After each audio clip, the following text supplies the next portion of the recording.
Let's make my own engine riser kit for this mini bike because we currently have a piece of wood holding it up. I have to raise the engine 1.5 inches and I think we're going to do that with this old piece of my other mini bike. I like to be resourceful, so I think we can reuse this piece of metal. I'm going to cut this into 4 pieces of pipe, making them 1.5 inches each. Put them in the same exact spots as our engine mounts on the bottom of this engine. And then weld the 4 pieces of pipe together so they have strength. And then we could bolt them all down through the 4 mounting spots. There's 2 in the front and then 2 in the rear. If you're not seeing the vision, just stick around and watch the video because we're going to get right to work doing that. I am going to speed run this though, so let's pick up the pace.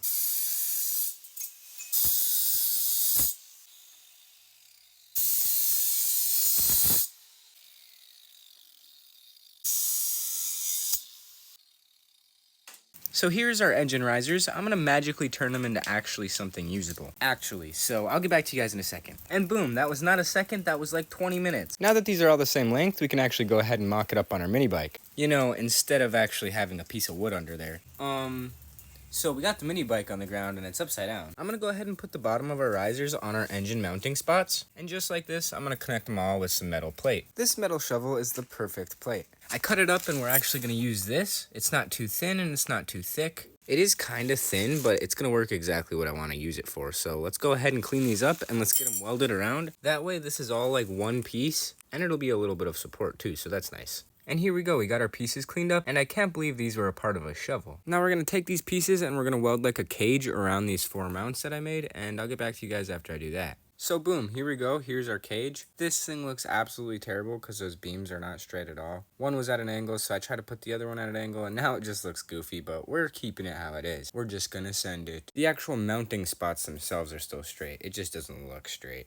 Oh well. Here's how it would look with the motor on it if it would actually fit, but if you look at that, our torque converter plate is still hitting, so someone didn't measure that correctly and I just wasted so much time. It's now the next day, and ignore my neighbor mowing, I don't want to wait till they stop, but I put some washers under there and it's working perfectly and everything aligns right. And I don't want washers there, so I actually cut 2 pieces of collars from the pipe we were using and we're going to replace the washers with that. Like I said, this is a very rough design and we're going to clean this up, but we're going to actually ditch these washers. Those are kind of just there for temporary placement. And I did tack weld this at the front, that way we can get the alignment right, but we're gonna grind off those tacks and actually weld these collars to the bottom of both of those back legs. I got our so-called engine riser off of the mini bike frame, but now we need to actually clean this thing up and make it usable because that thing is looking pretty freaking rough. I'm just gonna stick with the crisscross design, but I'm gonna try my best to make this thing look nice.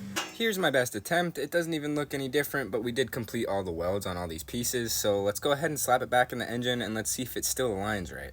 I mean, slap it back in the frame to see if it still aligns right. So the motor is in the frame, and basically what I'm doing now is making sure that all the bolt holes align with the actual engine risers, which they do, so that's nice.